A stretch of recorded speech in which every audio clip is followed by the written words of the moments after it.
오랜 항해 끝에 아르고호는 마침내 목적지인 콜키스 왕국에 도착했습니다. 황금 양털이 있는 땅, 그리고 강력한 왕 아이에테스가 다스리는 곳이었습니다.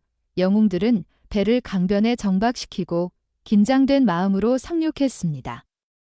콜키스 왕 아이에테스는 아르고호가 도착했다는 소식을 듣고 곧바로 군대를 이끌고 해변으로 나왔습니다. 그는 거대한 체구에 날카로운 눈매를 가진 강인하고 의심 많은 왕이었습니다. 아이에테스는 원정대를 위아래로 훑어보며 물었습니다. 너희는 누구이며 무엇 때문에 내 땅까지 왔는가? 이아손은 앞으로 나서서 정중하게 대답했습니다. 저는 이올코스의 이아손입니다.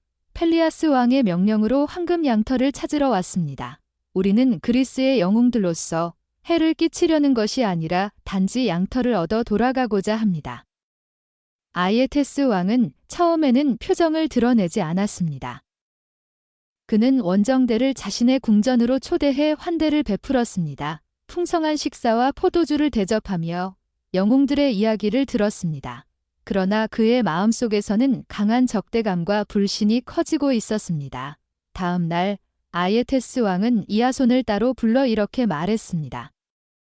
황금 양털을 원한다면 내 조건을 들어야 한다. 내가 진정으로 용감한 자라면 내가 내는 과업을 완수해 보아라. 왕은 3가지 극도로 위험한 과업을 제시했습니다. 첫째, 불을 뿜는 황소 2마리로 밭을 갈 것. 둘째, 용의 이빨을 뿌려나온 전사들을 모두 물리칠 것. 셋째, 황금 양털을 지키는 불멸의 용을 물리칠 것. 이아손은 왕의 조건을 듣고 순간 할 말을 잃었습니다.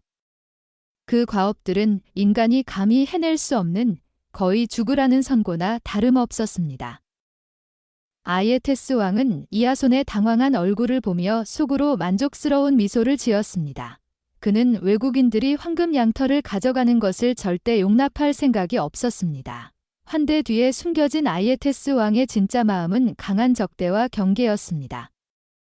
그는 이아손과 그리스 영웅들을 철저히 시험하고 가능하다면 제거하려는 속셈이었습니다. 콜키스 왕 아이에테스가 이아손에게 3가지 과업을 내린 그날 밤, 콜키스 왕궁의 한쪽에서는 아주 중요한 일이 벌어지고 있었습니다. 아이에테스 왕의 딸 메데이아는 아르고호 원정대가 도착한 순간부터 이아손을 유심히 지켜보고 있었습니다. 그녀는 마법에 능한 공주로 헤카테 여신에게서 강력한 마법을 배운 여성이었습니다. 메데이아가 이아손에게 강렬한 사랑에 빠지게 된 데에는 헤라 여신의 결정적인 도움이 있었습니다. 헤라는 이아손에게 도움을 주려고 메데이아의 마음에 아프로디테 여신과 협력하여 사랑의 화살을 쏘았습니다. 그 순간 메데이아의 가슴은 불처럼 타올랐고 그녀는 이아손을 보자마자 걷잡을 수 없는 사랑에 빠져버렸습니다. 그녀는 아버지를 배신해야 할지 사랑하는 이아손을 위해 모든 것을 걸어야 할지 깊이 고민했습니다. 결국 메데이아는 사랑을 선택했습니다. 다음 날 새벽, 메데이아는 몰래 궁전을 빠져나와 이아손을 은밀한 숲속으로 불러냈습니다. 이아손, 당신을 돕고 싶어요.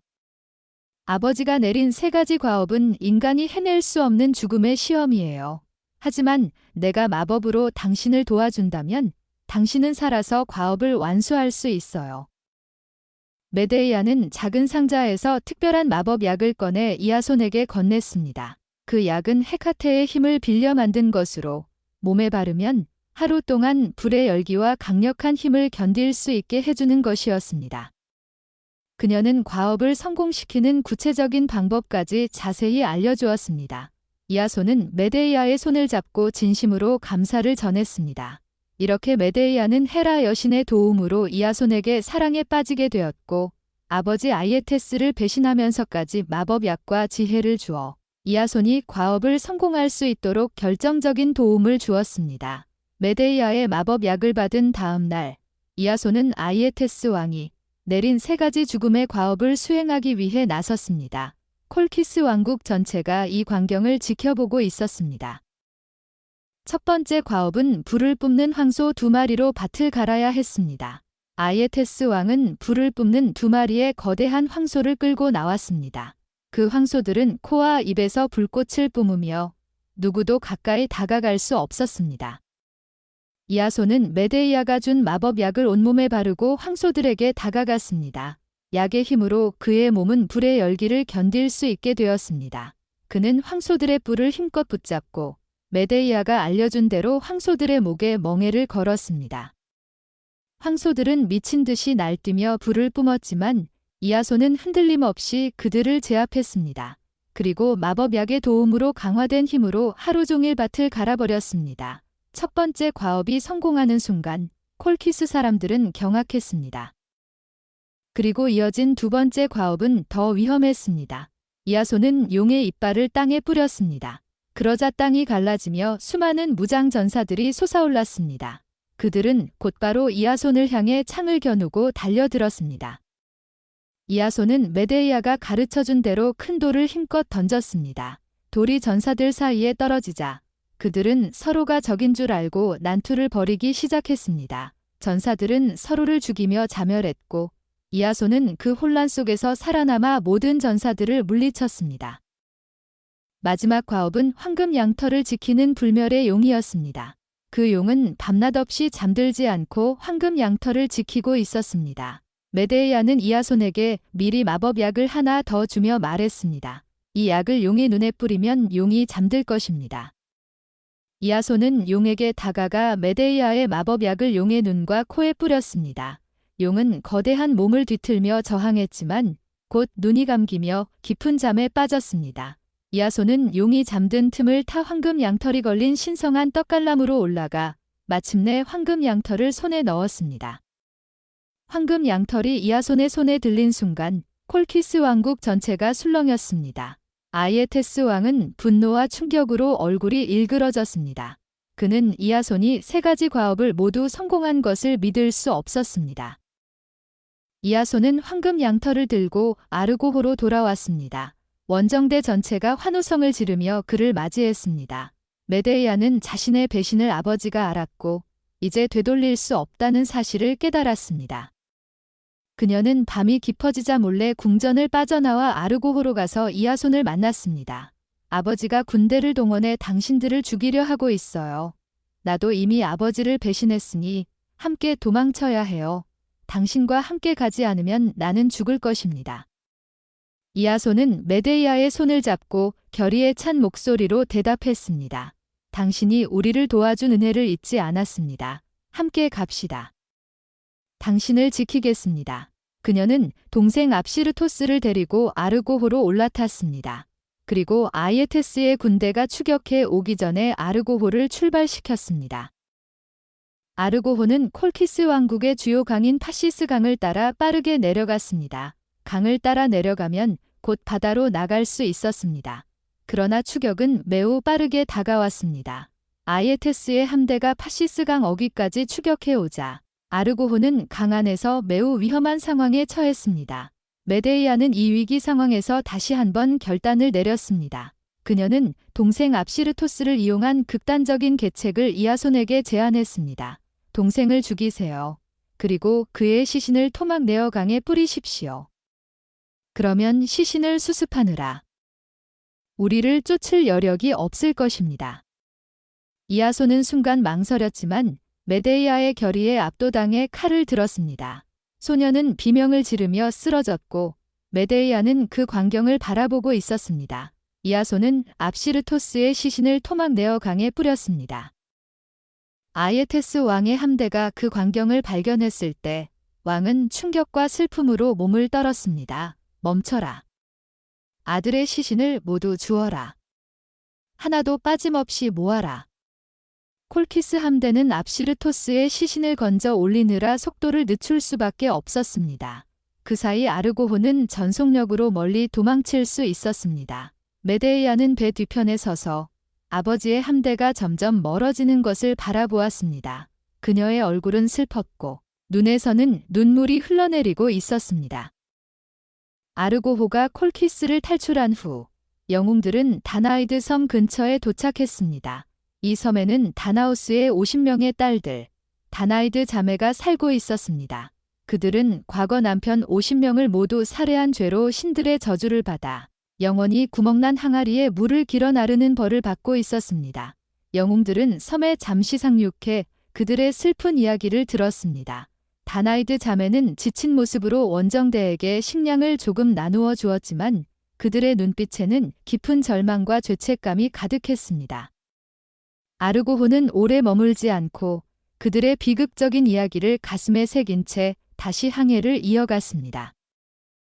영웅들은 여러 섬을 지나던 중 마침내 크레타 섬 근처에 도착했습니다. 크레타 섬은 미노스 왕이 다스리던 땅으로 섬을 지키는 거대한 청동 거인 탈로스가 있었습니다. 탈로스는 온몸이 청동으로 만들어진 거인으로 하루에 3번 섬을 돌며 외부인을 발견하면 바위를 던지거나 불을 뿜어 공격하는 무시무시한 수호자였습니다. 아르고호가 섬에 접근하자 탈로스가 거대한 몸을 일으켜 세우며 포효했습니다. 그는 바위를 집어들어 아르고호를 향해 힘껏 던졌습니다. 배는 간발의 차이로 바위를 피했지만 영웅들은 공포에 휩싸였습니다. 이때 메데이아가 앞으로 나섰습니다. 저 거인은 청동으로 만들어졌지만 한 곳에 약점이 있습니다. 발목에 작은 구멍이 있어 그곳에 핏줄을 끊으면 죽일 수 있습니다. 메데이아는 강력한 마법을 사용했습니다. 그녀는 탈로스를 향해 저주를 걸어 그의 정신을 혼란스럽게 만들었습니다. 메데이아의 마법으로 탈로스가 쓰러지려는 순간 영웅들은 그의 발목에 있는 작은 구멍을 찾아 핏줄을 끊어버렸습니다. 청동 거인 탈로스는 거대한 비명을 지르며 무너져 내렸습니다. 메데이아의 마법과 영웅들의 협력이 어우러진 결과 아르고호 원정대는 크레타 섬의 수호자인 청동 거인 탈로스를 물리치는 데 성공했습니다. 영웅들은 탈로스가 쓰러진 것을 확인한 후 크레타 섬에 잠시 상륙해 물과 식량을 보충한 뒤 다시 항해를 이어갔습니다. 영웅들은 리비아 해안에 도착한 뒤 강한 폭풍과 역류로 인해 배가 육지로 밀려 올라갔습니다. 그곳은 끝없는 리비아 사막이 시작되는 곳이었습니다.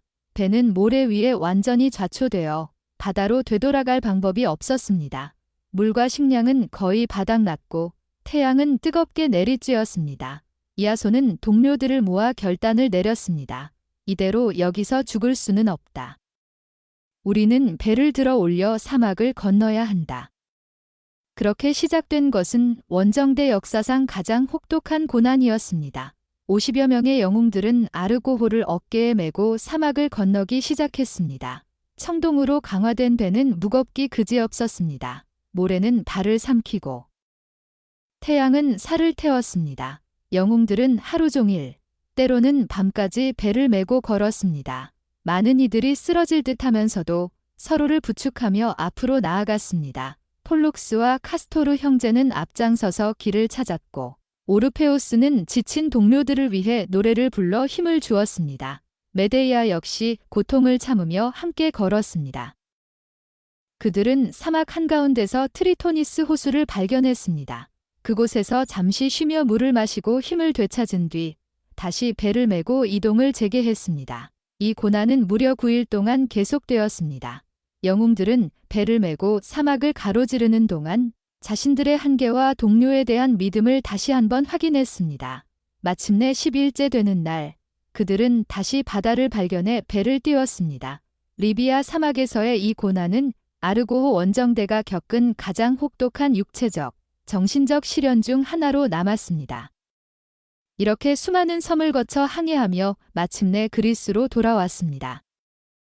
아르고호가 마침내 이올코스 항구에 도착했습니다. 황금 양털을 손에 든 이아손은 영웅들과 함께 성대한 귀환을 알렸습니다. 그러나 펠리아스 왕은 약속을 지킬 생각이 전혀 없었습니다. 그는 이아손이 돌아온 것을 보고도 왕위를 넘겨주려 하지 않았습니다. 메데이아는 이아손에게 조용히 말했습니다. 당신이 직접 왕위를 되찾기는 어렵겠어요. 제가 방법을 찾아볼게요. 메데이아는 펠리아스의 딸들을 불러 모았습니다. 그녀는 마법을 이용해 늙은 양을 죽인 뒤 마법약을 부어 어린 양으로 되살리는 시연을 보였습니다.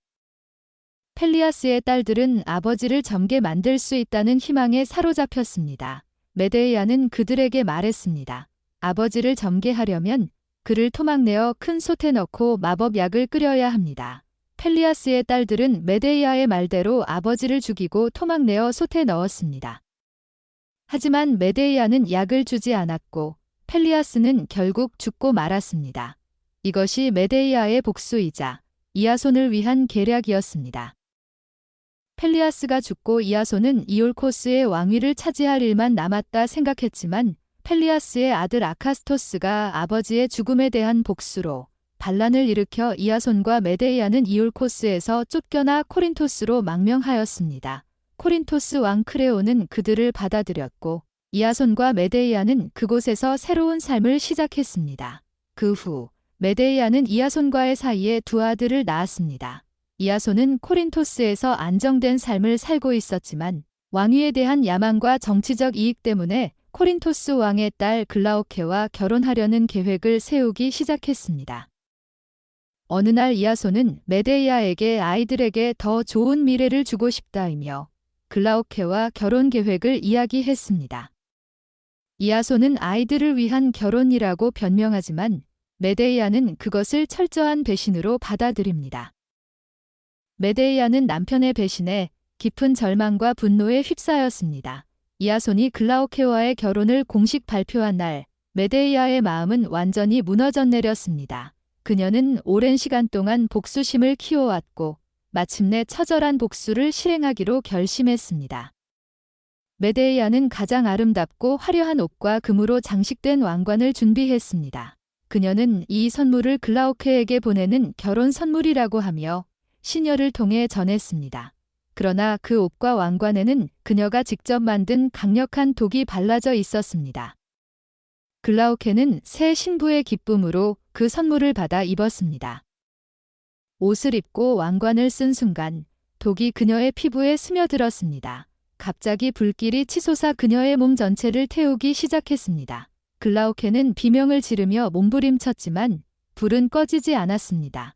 그녀의 아버지 크레온 왕이 달려와 딸을 안으려 했으나 독이 그에게도 옮겨붙어 크레온 왕마저 불에 타 죽었습니다. 두 사람의 죽음 소식이 코린토스 전역을 뒤흔들었습니다. 그러나 메데이아의 복수는 아직 끝나지 않았습니다. 그녀는 자신의 두 아들을 데리고 방 안으로 들어갔습니다. 메데이아의 눈에는 눈물이 가득했습니다. 그녀는 떨리는 손으로 칼을 들었습니다. 그리고 아들들의 시신을 안고 이아손이 있는 곳으로 갔습니다. 이아손은 아내의 복수극을 듣고 급히 달려왔습니다. 그는 메데이아가 두 아들의 시신을 안고 서 있는 것을 보고 절규했습니다. 메데이아는 차갑고 슬픈 눈으로 이아손을 바라보며 말했습니다. 이것이 너의 배신에 대한 대가다. 이제 너도 나처럼 모든 것을 잃어봐라. 그 순간 하늘에서 용 두 마리가 끄는 황금 마차가 내려왔습니다. 이 마차는 메데이아의 조상인 태양신 헬리오스가 그녀를 위해 보낸 것이었습니다. 메데이아는 용이 끄는 마차를 타고 하늘로 날아올랐습니다. 그녀는 아테네로 향하며 코린토스를 뒤로 한 채 사라졌습니다. 이아손은 두 아들의 시신 앞에 무릎을 꿇고 오열했습니다. 그의 야망과 배신은 결국 가장 사랑하는 것들을 모두 잃는 처절한 결과를 가져왔습니다. 이아손은 모든 것을 잃었습니다. 그는 코린토스에서 쫓겨나듯 떠나 한때 자신이 이끌었던 영웅들의 배 아르고호가 방치되어 있는 해변으로 돌아왔습니다. 황금 양털 원정의 영광은 이미 오래전 이야기가 되었고 그를 따르던 영웅들 대부분은 죽거나 흩어진 뒤였습니다. 한때 그리스 최고의 영웅들이 타고 바다를 누볐던 그 배는 이제 썩고 부서진 채로 해변에 버려져 있었습니다. 그는 매일 그 잔해 아래에 앉아 메데이아와 두 아들, 그리고 자신이 저지른 배신을 후회하며 지냈습니다. 아무도 그를 찾지 않았고 아무도 그를 위로하지 않았습니다. 어느 날 태풍 같은 강한 바람이 불어왔고 오랜 세월 바람과 파도에 약해진 아르고호의 잔해가 무너지기 시작했습니다. 이아손은 그 자리에 앉아 움직이지 않았습니다. 거대한 배의 잔해가 그를 덮쳤습니다. 이아손은 아르고호의 부서진 들보와 잔해 아래에 깔려 압사 당했습니다. 한때 그리스 전역을 뒤흔들었던 영웅 이아손은 자신이 타고 다녔던 배의 잔해 아래서 늙고 외롭게 누구의 도움도 없이 비참한 최후를 맞이했습니다. 좋아요, 구독 부탁드릴게요. 시청해주셔서 감사합니다.